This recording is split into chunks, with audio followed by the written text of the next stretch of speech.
Welcome to Shadowed Tales Archive. Tonight's story is titled, The Farm Under Red Pines. Let the shadows speak. Part 1. The Arrival of Hunger. I received the tape the day after my father died. It came in a plain brown envelope.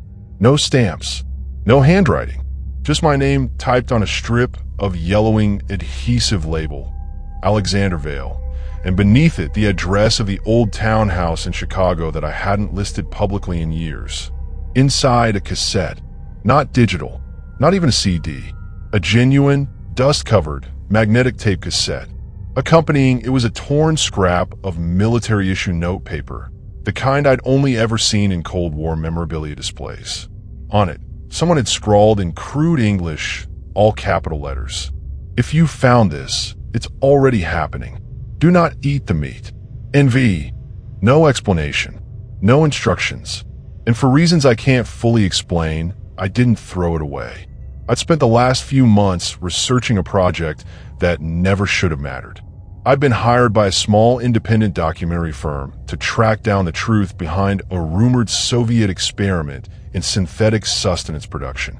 According to unconfirmed intelligence declassified in 2003, the Soviets may have developed a renewable protein mass grown from post-organic cells, some kind of grotesque biological machine designed to feed starving populations during wartime. But the operation, codenamed Red Feast, had been buried deep. Every document I unearthed was incomplete or blacked out. Every trail led nowhere.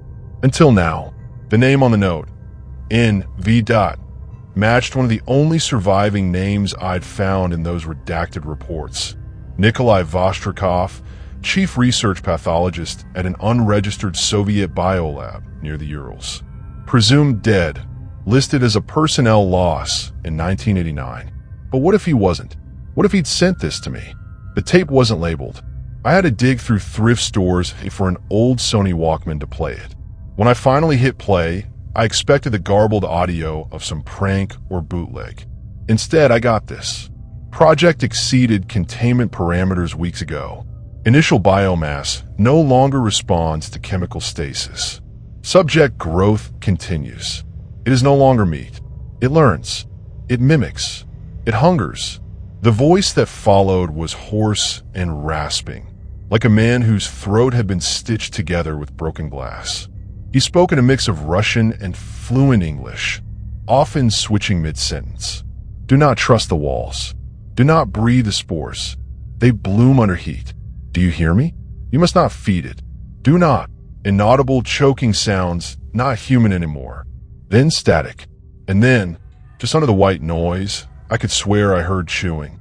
I should have thrown the whole thing into the fireplace. But I didn't. I spent the next 2 nights reviewing every file I had on Project Red Feast. This wasn't a rabbit hole. It was a minefield littered with half-scrub reports, whispered rumors from post-Soviet defectors, and a handful of blurred satellite images of a shuttered facility buried in the northern Russian taiga.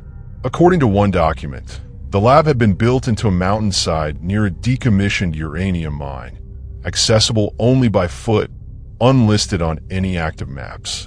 The area surrounding it was covered by endless forests of red pines, hence the locals' nickname for the place, Krasny Lisa, or the Redwoods. Another file had a curious warning in Cyrillic, barely legible. The flesh replicates. The flesh does not die. I booked a flight to Arkhangelsk that same morning. I told myself this was for the documentary. But that was a lie. This wasn't about the money anymore. Not even the story. This was something I had to see. Somewhere inside. I felt like I already knew what I'd find. And worse, I felt like it already knew I was coming.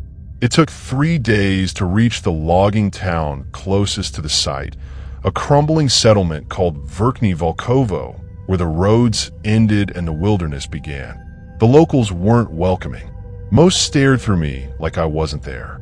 A few spat in my direction when I asked about Red Feast or Soviet food experiments. It wasn't until the 4th evening, in a vodka-stained backroom of the village inn, that an old man with skin like dried leather approached me. He looked like he'd survived a nuclear winter.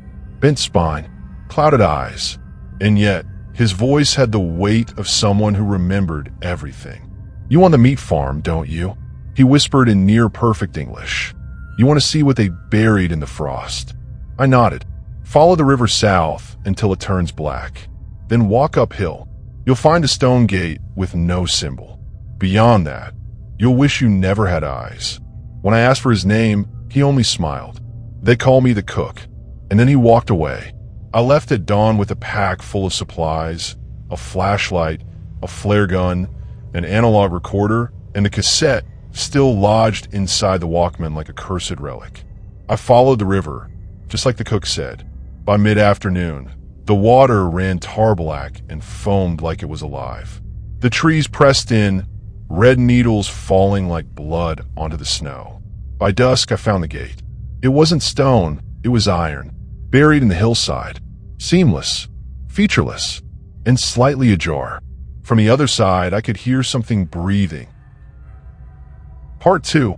The facility. The gate creaked open like it hadn't been touched in decades, its hinges shrieking against the frozen air.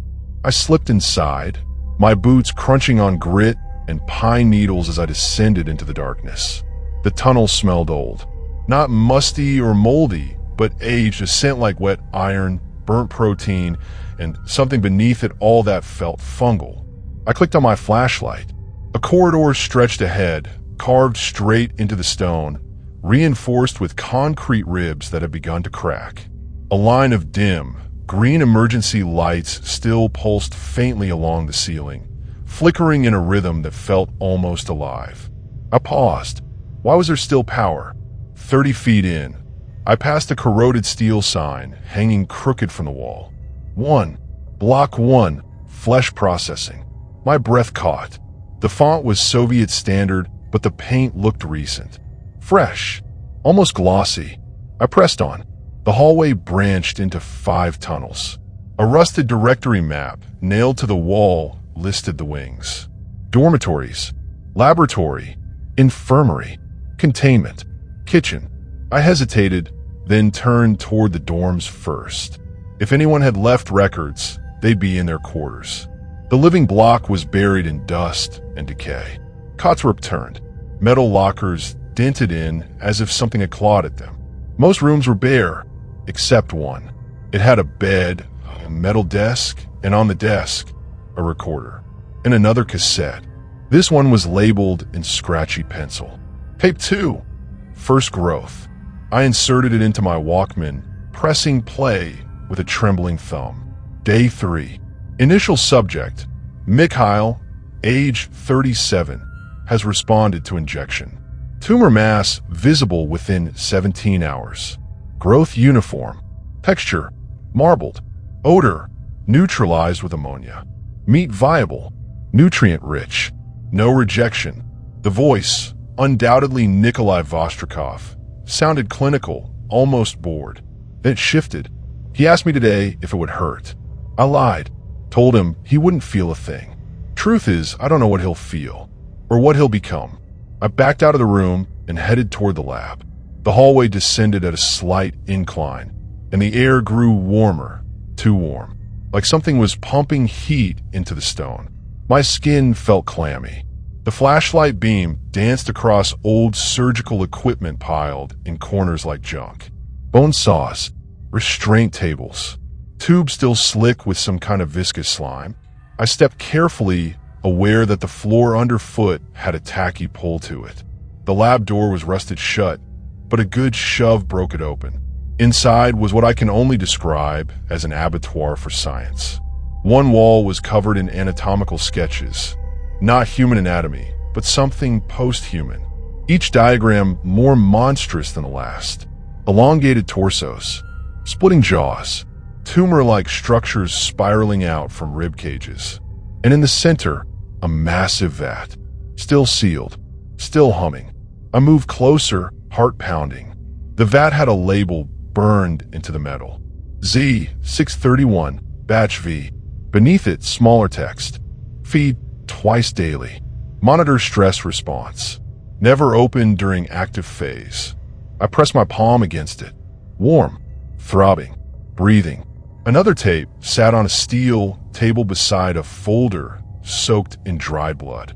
This one had no label, just a hand-drawn circle etched into the tape's plastic shell.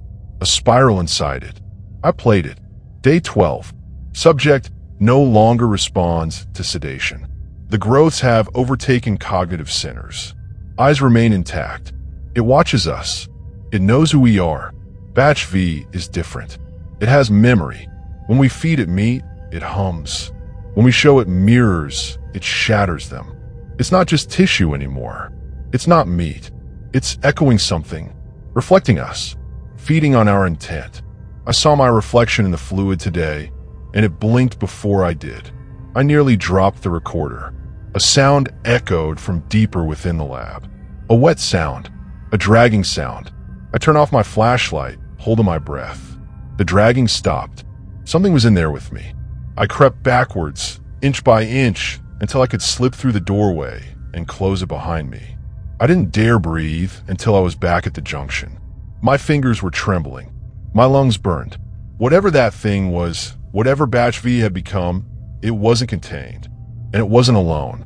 I needed more answers. Something that would tell me what the hell this place had really been. I turned toward the final hallway, containment. And as I stepped across the threshold, I heard the faint crackle of an old PA system buzz to life. A voice, garbled and slow, broke through. "Welcome to the feed block. Please proceed with offering." And then it laughed. A low, warbling laugh that echoed down the corridor and made my skin crawl. Part 3. The cells. The containment wing was colder than the rest of the facility. Much colder. I could see my breath fog in the beam of my flashlight, even though the hallway was underground. The floor here wasn't stone, it was metal. Industrial grates lined with rusted grooves. Beneath them, I heard trickling liquid, something thicker than water. The light buzzed again above me. Then I saw the first door. It was numbered number 4, welded shut with iron crossbars and lined with strange white symbols that looked almost religious. Not Russian, not Latin, symbols I couldn't place, like spirals interlaced with claws. One of them pulsed faintly under the beam, as if reacting to light. Next to the door, a viewing panel shattered. I peered inside. Nothing but shadows, and a long smear of something black stretched along the far wall. Not blood. Blood dries brown. This was moving, slowly, as if breathing. I kept walking.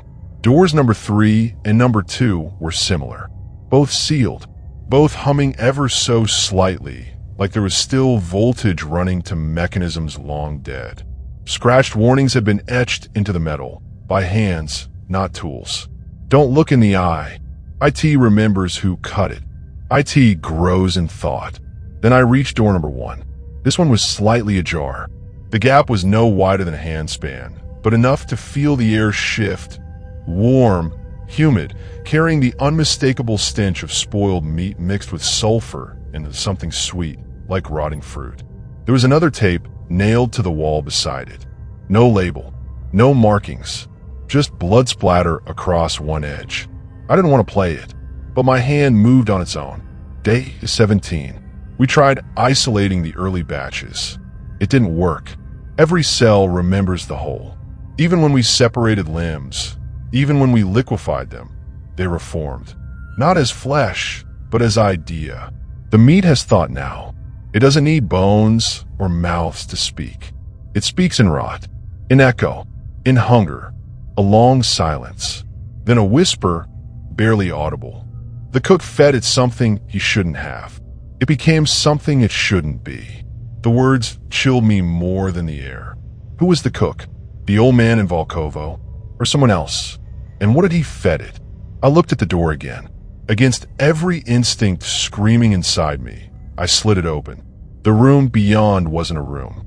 It was a living wound. The walls were coated in a thin, glistening membrane, like the inner lining of an esophagus. Moist, pulsing, warm. My boots stuck with every step, peeling off the floor like walking on flypaper. In the center of the chamber was a figure. No, not a figure, a face.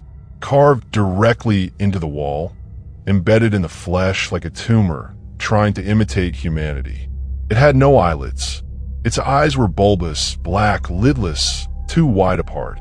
The mouth was a gaping vertical slit lined with uneven teeth, some metallic, some bone, some still moving. And it was alive. It didn't move when I stepped in, but it saw me. Alexander, it whispered. No mouth movement, just sound echoing from the walls. My body locked up. No one in this place had said my name. I hadn't spoken it. You carry the hunger, it said again. It sings in your blood, same as the cook, same as the rest. What are you? I managed to choke out. The walls rippled. I'm the offering. I am the meal and the mouth.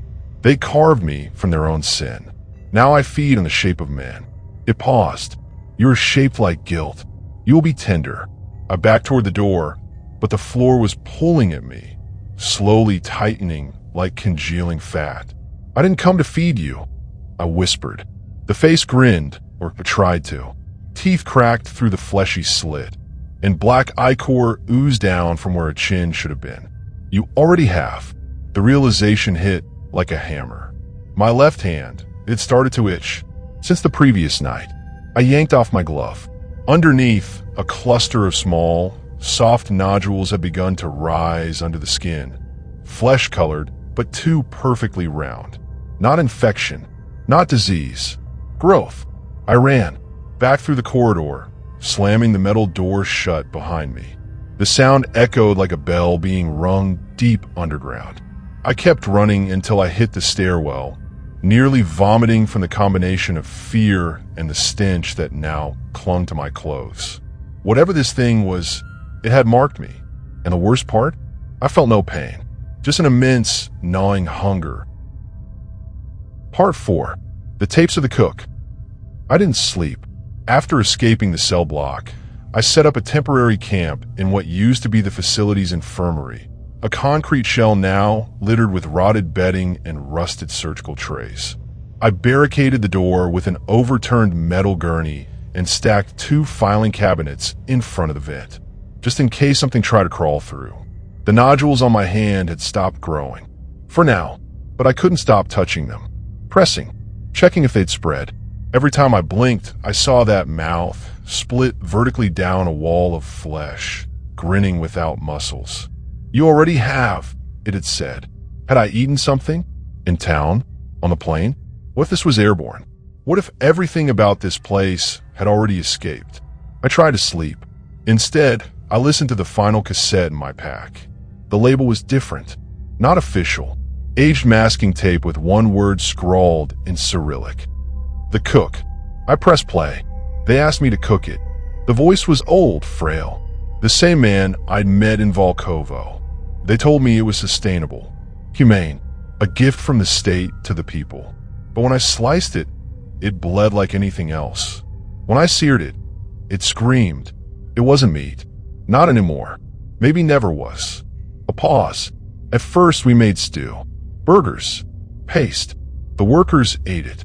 They said it tasted like lamb, then like liver, then like nothing. Then they stopped tasting anything at all. The tape clicked, but continued. I remember the first mutation. A boy, barely 18, came into the kitchen asking for seconds. His jaw was crooked.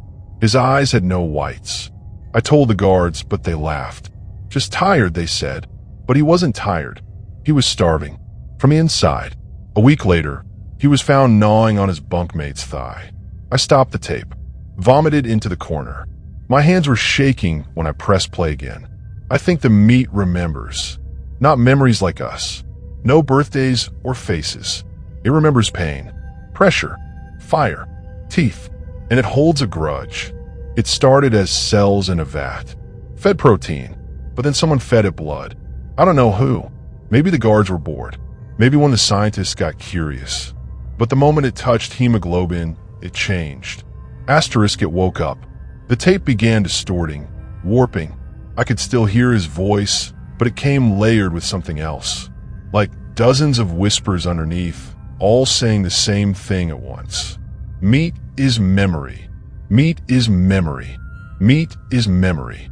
The tape ended with static. And then, barely audible, his last words. "Don't burn it. Fire only makes it hungrier." I sat in silence for a long time. Then I checked the nodules again. 2 more had formed along my forearm. I ran my fingers over them, soft like damp wax. I pressed one slightly too hard, and it twitched under my skin. Something inside moved. I screamed. Hours passed. I don't remember sleeping, but I must have. When I woke, the barricade had been moved just slightly. One filing cabinet shifted to the left. I hadn't heard anything, but someone or something had been inside.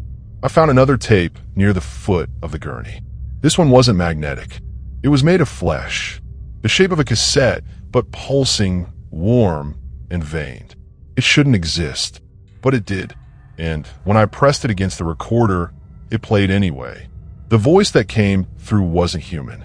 "You hear us now. You carry a piece. You remember what we were, what they ate, what they burned. Come to the feed block. Feed us truth." The voice ended with something that wasn't quite a word, but a sound, like bones being chewed. I threw the recorder across the room. It didn't break. I knew where I had to go. The feed block. The final section of the facility. The one marked access denied on every map I'd found. I hadn't dared approach it yet, but now it felt like the only place left. The only way to find out what this thing really was. And maybe how to stop it, if it could be stopped. I wrapped my wrist in gauze to hide the growths and packed what little gear I had left. Before I left the infirmary, I checked the mirror mounted above the sink, cracked but intact. My eyes looked back at me, but behind them, I saw something else staring, smiling. Part 5. The feed block. The entrance to the feed block wasn't like the others.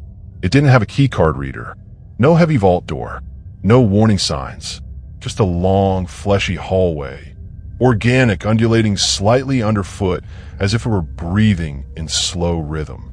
The walls were no longer stone or concrete, but textured with layers of glistening red membrane, veined with faintly glowing channels of milky fluid. There was no mistaking it. I was inside something alive. The first chamber opened like a mouth, circular, wet, and lined with what looked like blunt teeth. As I stepped inside, the lips retracted with a sickening squelch, sealing behind me. I was sealed in.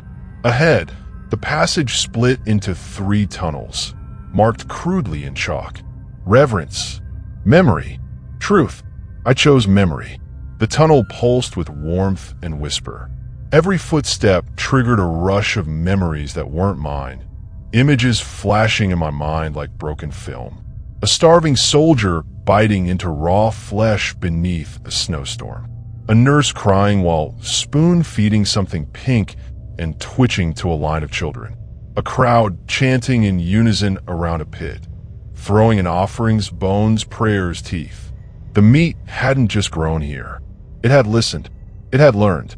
At the end of the corridor, I found a chamber with walls of black, lacquered bone, and in the center, a vat. This one wasn't made of steel. It was made of skin, stretched and tattooed with symbols, spirals, runes, glyphs older than language. The surface trembled with every breath I took. I approached, and it opened. Inside was not liquid. It was a face. No, not one face. Thousands, melted together into a pulsating mass. Cheeks, jaws, eyes, all twitching in unison. Some screamed, some laughed, some were perfectly still, mouthing silent words. I heard them inside my skull. We remember everything they did to us. We remember how they chewed. We remember how they prayed. We are the hunger they created. I stumbled backward, clutching my head. The voices weren't hallucinations. They were broadcasts, like a psychic signal buried in the meat itself. Every sample, every bite, they were consuming more than tissue. They were eating history, culture, trauma, identity. They were becoming us. I turned to run, but the chamber sealed. A wall of meat slammed down behind me, pulsing with vein-like tendrils that began crawling across the floor toward me. I backed up into the far wall, and that's when it spoke. Not with mouths, but with memory. The walls lit up with faces I knew. My father, dead 2 weeks. My mother, her hands rotted from chemotherapy. Myself, young, hungry, crying over an empty fridge. And then I saw Nikolai Vostrikov. His eyes stared directly at me from within the flesh. His mouth opened. I tried to stop it. I gave it language so it could confess. I gave it voice so it could beg, but it only listened, and it learned only one word: devour. Suddenly, I was falling, sucked downward as the floor gave way. I plummeted into a chasm of heat and viscera, landing in a basin of gelatinous bile. My flashlight fizzled, and I was swallowed in darkness. Then I heard them, hundreds of breathing bodies, all around me, crawling, moaning. Some whispered in English, some in Russian, others in languages I didn't recognize, older, deeper, all saying the same thing. The meal walks among us. Feed it guilt, feed it truth, feed itself.